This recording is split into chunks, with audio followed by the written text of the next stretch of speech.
Today I'll be talking about the stories I read all the way around during the month of June, starting with A New Dark Lord, Isekai and Progression Fantasy by Rantings and Ramblings. The synopsis reads as follows. The paladins summoned Silenos because they wanted the world saved.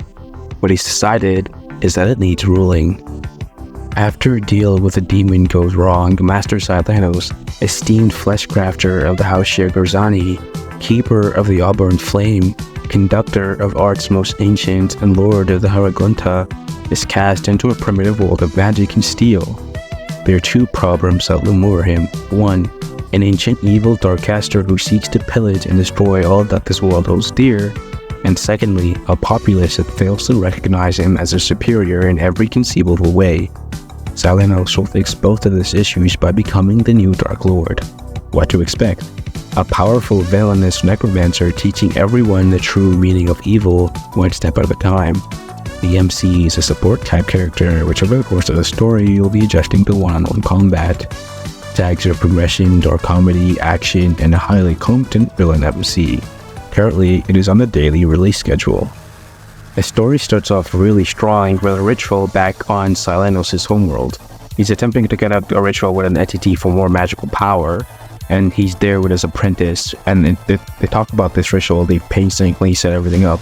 It's a very complicated ritual, it's very expensive, and this will allow Silenos to ascend to one of the few very strongest people in his house and one of the strongest people in the world.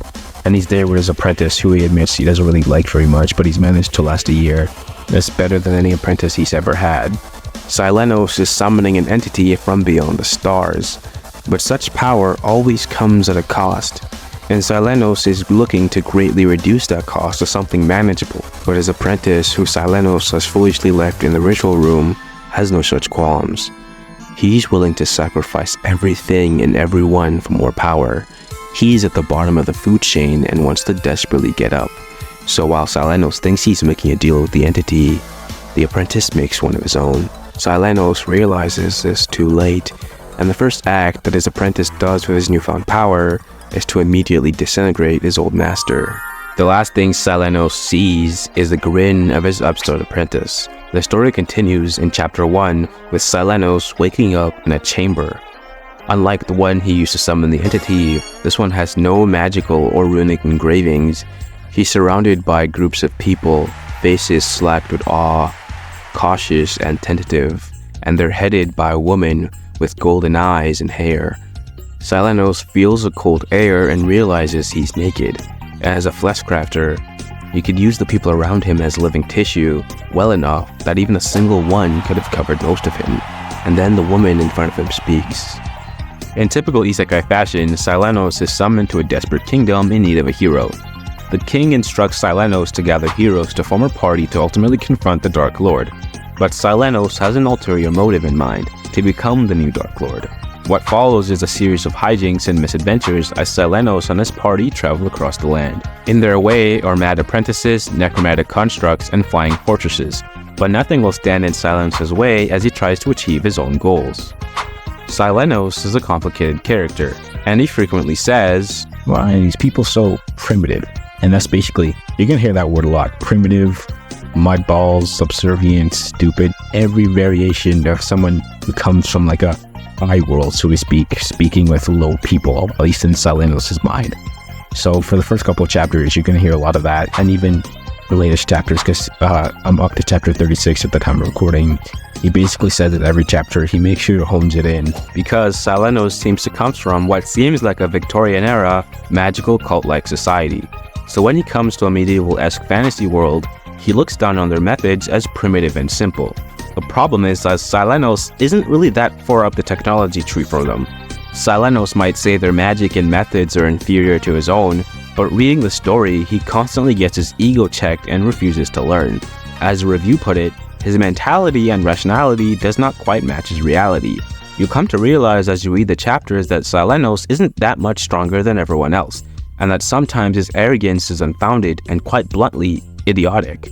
Additionally, his motivations sometimes seem paper thin. I won't go into much detail because of spoilers, but you'll come to realize that Silenos' arrogance seems more like misguided ignorance. and the journey that he's on seems to mold itself more and more into a cliché. Here are the top 3 reviews of the new Dark Lord on Railroad. Not all what's portrayed in the blurb. Repetitive. Thanks for the story. Tried reading it. However, it wasn't the way it was portrayed in the blurb. The storyline was repetitive with the MC fighting one fight after the other, and if my guess is true, then this would continue until he had gathered all the 100 heroes. Plus, why did the king needed to summon the MC if they had these 100 heroes? He could have tried gathering them instead. Would have liked MC conquering the barony and kingdom building, the MC getting back to his former power, etc. Best of luck on your novel. Review 2. Proper and classy evil main character. I love it. It's always great to see Of Ranting and Ramblings bring their worlds to life, and this has been no exception. This is clearly another work of theirs that's clearly thought out and vibrantly given life. From the get-go, it's clear that this is a unique twist on the typical isekai genre. From the MC's inflated ego, his evil academia persona, down to how he views this new world, you can already tell how we're gonna have a lot of fun watching him become a conqueror. Style. Of Ranting and Rambling's style has been very good, and this book seems to have taken that to a new level. Great word choices set the tone and directs your imagination, thus keeping you locked in, and with a pace that's just right, this is 5 stars for me. Story. The story in New Dark Lord feels like a breath of fresh air, deviating from the typical isekai genre of the summoned MC being a hero or having a good disposition. The MC's inherently shady character, coupled with the fact that he was a leading magical figure in a world ruled by magical tyrants, just add depth and interest to the narrative. Grammar. The grammar in the New Dark Lord is quite well done with little to no error seen. If there are any, they're quite insignificant and don't take away from the story at all. Characters. The characters in the New Dark Lord are well thought out, with clearly distinct personalities that have remained consistent thus far. Of Rantings and Ramblings have done an excellent job portraying motivations and struggles of their characters, making them very relatable. Review 3. Baseless arrogance. The MC is super arrogant. I just never found the justification for it. He may be powerful, more powerful than most in a 1v1 fight, but he admits that he couldn't fight against a group of these locals that he belittles. He's not overpowered, so his mentality doesn't quite match his reality. It's nice not to see a suicidal hero fighting for the well-being of random strangers at the expense of his own life, but baseless arrogance is not much better either. Dropping at chapter 10. My personal review of The New Dark Lord and Isekai Progression Fantasy would be a 6 out of 10. Have you ever wondered what awaits us when we die? Have you ever thought about it? Would it be in a great expanse, in a void, in a galaxy breathless and beautiful? For me, I hope to reunite with some dead family members. For you, it might be something else. But for Simon, he descends into literal hell. Death After Death is a roguelike isekai by DWinchester. When Simon dies, it turns out there's more to combat than lighting reflexes with his controller, and the path to becoming a hero is more brutal than he can imagine as he descends into the pit.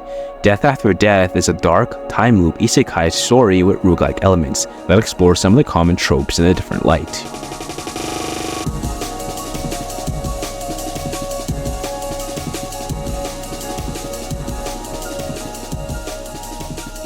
Simon is incredibly lazy, so much so that when he gets laid off from his job, he moves back into his parents' house and just plays video games all day. Simon willingly loses all motivation for life. He lets his friends grow, he goes fat and lazy, and so somehow retains an extremely arrogant attitude. An example of this would be viewing a cashier job as beneath him, and applying to game design jobs with nothing but video game achievements on his resume, and a surprise when he doesn't get a call back. Simon decides that his life really isn't worth living and decides to end it all. Only he's too lazy to do even that. So he finds a busy enough road close to his parents' house and a big enough truck, and he figures that on the off chance isekai novels are real, he gets sent to another world, and if he's wrong, his life really isn't worth living anyway. Simon's gamble somehow pays off, and he ends up in front of the goddess Hades. She says that this isn't the first time they've met, and each human goes through a reincarnation cycle. Simon is visibly excited and asks to be reincarnated into a fantasy world as a hero, only to be crushed by brutal truth. He simply isn't worthy enough. Pilates says that he's too lazy, unmotivated, and undisciplined to entrust him with a world that needs saving. He suggests something that fits his karma level and his general attitude better, reincarnating as a sloth, or perhaps a koala. Simon can accept this and demands to know if there's anything he can do to avoid reincarnating as an animal again. Pilates tells Simon of something called a punishment incarnation, worlds where it's less of a lifetime, more of a test or challenge. You might endure hardship or achieve mythic goals, and if you pass, you get reincarnated as something that might better suit you. One challenge is to hold back demonic armies from invading a city. If you fail, you get dragged into hell. Another is an incarnation where you must warn your nation of an impending attack. Where to succeed, you'll have to run until your heart gives out and the soles of your feet are raw from paved stones. And if you fail, you must keep running for a year and a day even after you perish. Unfortunately, Simon doesn't have time to listen to Pilates prattle on about these challenges.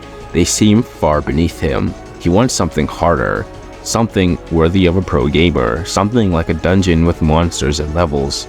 And so Pilates presents Simon with the pit, one of the most terrible punishment incarnations. It is a pit of horrors where each level, about 100, is worse than the last. To clear the pit, you would have to defeat them all. Simon is gleeful, especially knowing that whenever he dies, he gets sent to the very start of the pit. Pilates tries to warn Simon of the toll that dying can have on his psyche, but Simon is too excited by the prospect of the pit to care, and so, despite Pilates' best efforts, he descends into the pit. Let's talk about the pit, because it really is the story itself. We know it's a hodgepodge and mismatch of worlds that heroes have failed to save. Each floor is a challenge that Simon needs to beat. Once he beats a floor, it would be closed in his next playthrough, and Simon would skip a level as he is cleared. The portal to the next floor is actually already open somewhere on the floor. All Simon needs to do is find it. The pit has interesting mechanics and is really complicated to talk about, so here's a hypothetical scenario that could happen in the pit.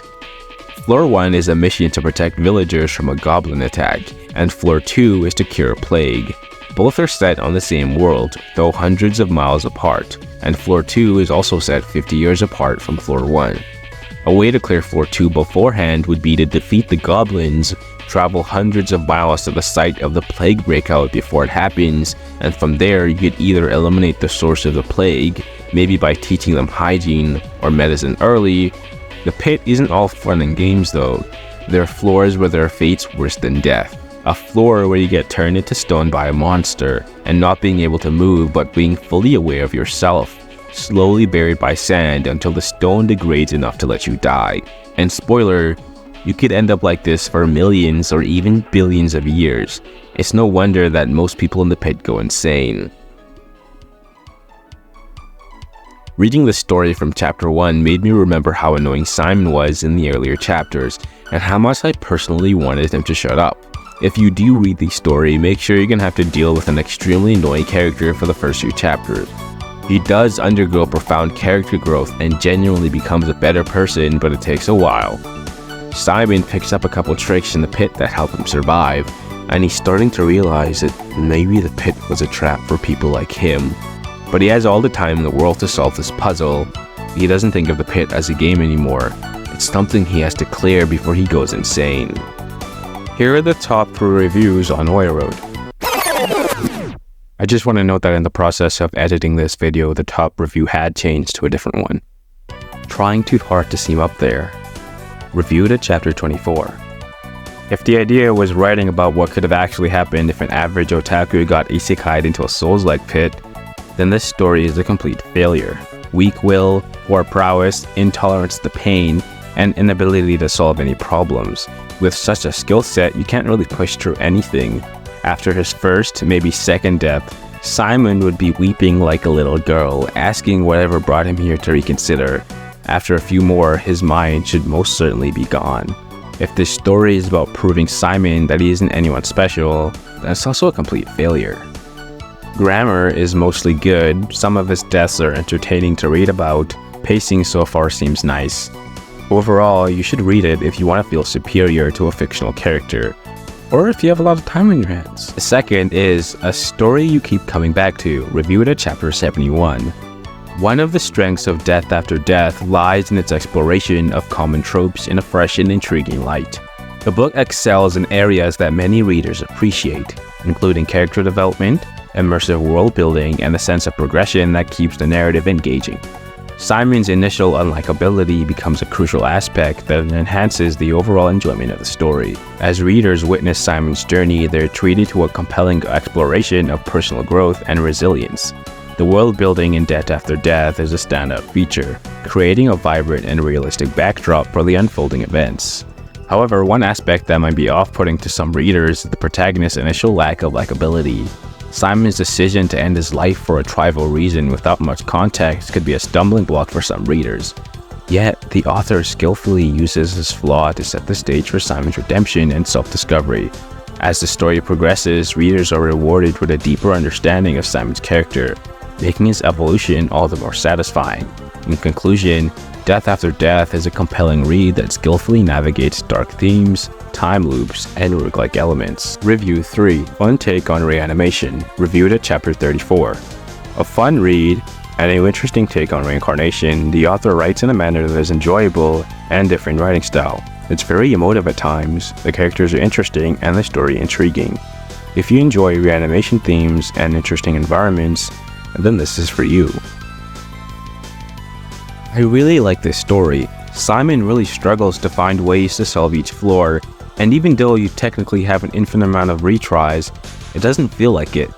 There are things in the pit that can basically kill you permanently, or at the very least render you comatose and insane for the rest of existence. And a lot of these does drop hints every now and again about how many people are currently in the pit trying to clear it. Spoiler, there's a lot of people and no one has managed to do it yet. So Simon is essentially trying to do something that has never been done before in the history of the universe. All I have to say is, good luck, buddy. This story is a 7 out of 10. No one really knows anything about themselves until they go through a tragic event. So what happens when the entire world goes through an apocalypse? Path of Dragons, a letter RPG apocalypse by nrsearcy, tells the story of just that. The synopsis reads as follows. Elijah is dying. Afflicted with terminal cancer, his days are limited, so after deciding to spend his remaining time with family, he boards a plane and sets off for the Pacific Northwest to be with his sister. However, along the way, Earth is transformed by the touch of the World Tree, injecting it with magical ethera and connecting it to a much larger universe via the system. More importantly for Elijah, though, it causes his plane to crash, stranding him on a deserted island. But all is not lost, and through the system he gains the druid archetype that may be enough for him to survive in a hostile environment filled with powerful monsters, as well as more mundane threats like starvation and the elements. Meanwhile, his sister Alyssa must survive the collapse of civilization as she knows it, while trying to keep her family safe. Follow them as they try to navigate an apocalyptic world full of game-like stats, classes, and threats aplenty. If you've read enough system apocalypse stories, they all sort of blend together. It's very hard to stand out with something fresh, yet that's what Path of Dragons does. When Elijah is by himself on a deserted island, he doesn't become a murder hobo or an overpowered protagonist. He initially struggles to kill the monsters around him and continues to do so as time goes on, even when he leaves the island. This is because the ethera on Earth is intensifying, so everyone is getting stronger, even the monsters. A common theme of the story is to never underestimate the world around you. There's always a new challenge for Elijah around the corner. Challenges that aren't always physical. Sometimes there are challenges of morality and emotion. Elijah is a druid. This means he has an innate connection with nature. He can sense the ecosystem of the world as if it were his own body. So what happens when someone disrupts that system? When someone hunts and kills an animal? What does Elijah do? Elijah knows that people have to eat, they have to kill to survive, especially in this new world. And later in the book, when Elijah kills a group of people for hunting a bear, only to realize that the situation wasn't so black and white. The bear has a right to live, but the people hunting it aren't evil. They don't want to desecrate and destroy nature, they're just trying to survive and retrieve resources for their families. But Elijah is also a druid, a protector of nature, so the killing of an animal so sacred and precious angers him. And later in the book, when Elijah and his allies are essentially doing the same thing that Elijah has killed people for doing, Elijah learns that situations are complicated and shouldn't judge by first glance. Elijah is a very complicated character, but if I were to describe him in as simple words as possible, it would be a guy who tries his best to do the right thing. In the very beginning of the story, as Elijah is cast into the wilderness, he has to literally toughen up. He has to shake off all of his burden, all of his uncertainty, and he has to survive. He has to do it for Alyssa, and more importantly, he has to do it for himself. Some people would go insane being on an island trying to survive by yourself. Elijah has the added burden of being in a system apocalypse. When the world is literally changing around you, trying to devour you, all you can do is find the strength to hold on and survive. Survive, survive, survive. That's all you have to do. Just hold on and survive. But Elijah does more than that. He thrives. He gets to enjoy a new life with no cancer. He does what he's always wanted to do. He builds a garden for himself where he feels safe and alive. Bearing in mind the top review contains a spoiler, here are the top 3 reviews on Railroad. Thoughts so far, reviewed at 4-83, final preparations. One of the best novels I've read in a long while. The grammar was mostly correct with a few inconsequential errors in the latest chapters, but I guess that can be remedied. I love the characters and the plot, though it's kind of jarring to know that Elijah is only taking the first step like 3 chapters before the latest released one. Pretty excited for what's going to come in the future. Very immersive writing, poor plot, reviewed at 1-74, inevitable. Very immersive universe and writing, has all the ingredients to be an amazing read, but the plot sucks. The characters are introduced and thrown away. It seems to try and convey that the apocalypse is bad and horrible, but it doesn't work. Instead of making you care or worry about the world and the characters, it desensitizes the reader and the plot falls into pointlessly predictable patterns. Too many baits and switches, spoil the book. Finally, Elijah the survivor is fun. Elijah opening his mouth ruined whatever immersion I have. Big shame, because apart from these 2 aspects, it could have been an amazing read. World building / cultivation, reviewed at 1-14, thriving. Just getting into the story, but so far it's a very enjoyable read. The author is doing a good job of building up the world and the main characters. Looking forward to the world continuing to be built around solid characters. It's a combination of an apocalypse, cultivation, and world building to create a very good novel so far. I will say, in Path of Dragons, the system is kind of limiting. It doesn't have the same kind of unlimited potential vibes that I get from other systems. It seems once you're set in an archetype, you're locked into that, and there's nothing you can really do to change. Elijah is powerful, but not overly so. The world itself keeps him in check. It's always fun to dive into rarely used archetypes like druids and rangers. If you're looking for an introduction to the system apocalypse genre, this is a solid start. 8 out of 10. Have you ever wanted to be transported into your favorite fantasy world? Well, that's what happens to Han in Slave Origin playthrough, a Grimdark Gamelit story. The synopsis reads as follows. Han is a 30-year-old gamer. He's finally beaten the world, mountain, sea, and sky, a single-player Souls-like RPG with brutal difficulty, forcing the game over every time your character died. He's written guides, found every secret dungeon, and tried every single trick in the book. But he's never had to start the game as a slave before. Well, at least never inside the game. What to expect? A weak to strong to OP MC, socially inept to tolerable MC, dungeon crawling mixed with world exploration, monsters based on Asian folklore and myth, and a slow burn. This is one of my favorite stories this year on Railroad. It's always fascinating whenever a character is transported into a different world. I'm always wondering what kind of world it is. And I really like the use of monsters inspired by Asian folklore, and it feels like every chapter we're getting something unique, like a new monster of the week. The setting is rich and immersive with a good balance between dungeon crawling and world exploration, and lore doesn't really feel like an info dump. New information about the world feels earned and natural. The progression from weak to strong is especially satisfying. Locke develops emotionally and physically, and this leads to an especially compelling narrative. His growth is especially important because of the other player characters in the world and how they treat the natives as NPCs. However, the story isn't quite without its flaws. One of the most pressing issues is Locke's inconsistency. His personality and motivations can swing abruptly, making it hard to fully connect with him. The pacing can also suffer at times, with some scenes dragging on too long or ending abruptly, disrupting the flow of the story. The author always wants to end chapters on a cliffhanger when sometimes it doesn't feel earned or appropriate. Here are the top 3 reviews on Royal Road. I love it. Reviewed at Chapter 29, Captive. Listen, this might not be the best story, and frankly, I probably shouldn't be reviewing it 5 stars, but man, this has heart, it has soul, and that counts for a lot. The main character, Locke, is just wonderful. I love everything about him. I especially love his character growth. The supporting cast are just as lovely. The antagonists are just as hateful as they should be. Everything about this story is exactly what I want it to be, but it's just missing something I can't help but notice every single line. It's like the author knows exactly what he wants to say, but he can't find the right words for it. A moment in time will drag for too long or end abruptly. A character will have a heart-to-heart moment that falls flat or comes out melodramatic. An enemy will be a bit too over the top in his evilness. Locke's mood will swing a bit too fast or not fast enough. A fight scene will become hard to keep track of and sort of peter out over time instead of ending in a powerful crescendo. I don't know, it's hard to put in words. It's like everything is there, the author knows exactly what is needed, but it just doesn't materialize. The author is improving though. Every chapter from the author seems to find steadier and steadier ground to stand on. Locke becomes more and more fleshed out every time I see him, and the strange inconsistencies are becoming fewer and fewer.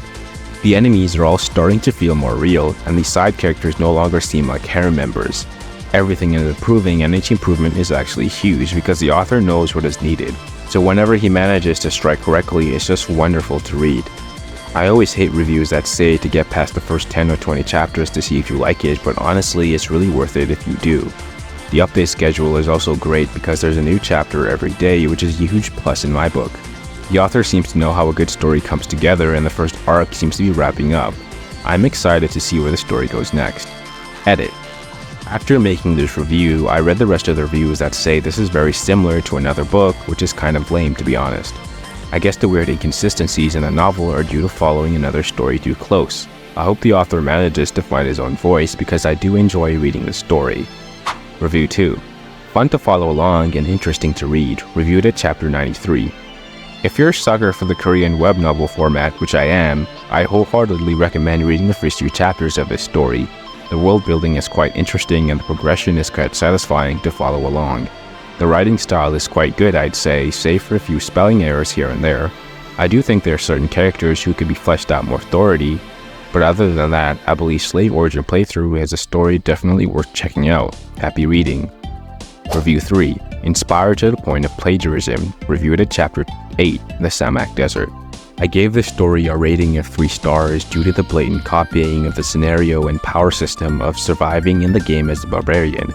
The grading system for the monsters is the same, the situation that caused them to be trapped in the game is the same, the use of forced upgraded characters is the same, and even the time dilation of 100 years is the same. To put it simply, this story is the worst version of an already existing novel. If we ignore the fact that it was heavily inspired, there are still problems with the novel. The foreshadowing is done awfully, as rather than hinting or alluding to information that will be discovered later, the authors just decides to outright say it. Not only this, but the attitude of the MC is very hard to explain and it seems irrational. For example, rather than building allies, he's constantly pushing people away. If you're a fan of Souls-like games in the Isekai genre, the novel does a good job of blending these elements with a slow burn narrative. It has the workings of a good story with interesting world building and a protagonist whose journey feels rewarding. This story is an 8 out of 10. Royal Road is a fascinating platform filled with diverse stories. While it initially seemed to favor certain genres, a deeper dive reveals gems across all types. If you're interested in Royal Road, I've made a video on the platform. And if you've made it this far in the video and still unfamiliar with it, I commend your curiosity. In the video, I didn't delve as deeply into each story as I would have liked, but I hope you'll check out some of the titles I've mentioned. I chose not to rate grammar and English in these stories because many authors have English as their second language, and it would be hypocritical of me as my own English and grammar aren't perfect either. If you'd like a longer video of any of these books, feel free to comment. I also made an effort to avoid spoilers, and I hope I didn't give away any major plot points. The scores I provided at the end of the story reflect how I feel about them at the time, and they're not meant to represent the quality of these stories. I'm not a reviewer, I just hope you enjoyed the video. If you did, please consider liking and subscribing. All there is left to say is Bye bye さようなら僕は田舎に引っ越したいつまらない